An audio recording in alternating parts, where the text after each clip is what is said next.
প্রবাস জীবনে সুখ শান্তি বলে কিছু নেই। এই যে সকাল 6টার দিকে আইছি আর এখন বাজে 6:30।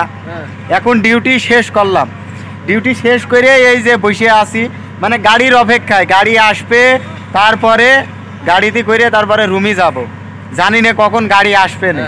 তো সেই আশাইতেই আমরা বসে আছি। এই যে দেখেন চাতক পাখির মতো চাইয়ে আছি ভাই।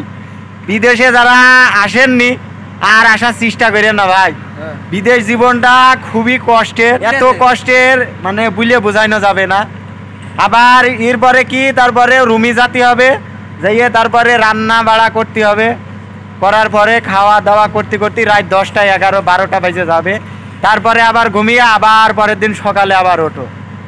এটাই হচ্ছে গিয়ে বিদেশ জীবন। বিদেশে সুখ বলে কিছু নেই।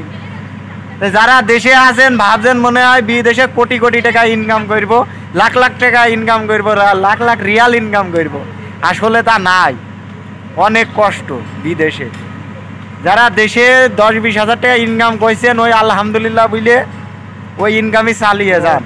5-6 লাখ টাকা খরচ করে বিদেশে এসে কি করছি, এটা কি করছি? 2 বছর হয়ে গেল এখনো ঋণ দিনাই শোধ হইল না। আবার কবে শোধ হবে? দেশে যাব কবে? আর এই যে এসব ইয়াং ছেলেপিলে তো একটা বিয়ে করিনি এখনো। ওই যে ওইদিকে রয়েছে, ওই যে সব বসে আছে গাড়ির অপেক্ষায়। গাড়ি কখন আসবে না সেই অপেক্ষায় আছে।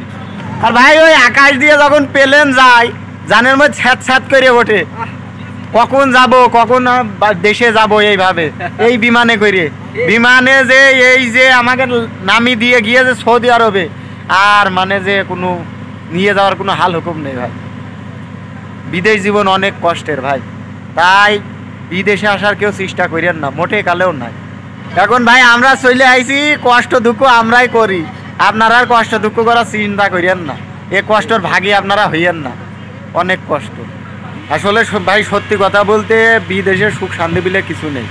যারা আসেননি আর আসার চেষ্টা করেন না। তো আজকের ভিডিওটা এই পর্যন্তই, দেখা হচ্ছে নতুন ভিডিওতে।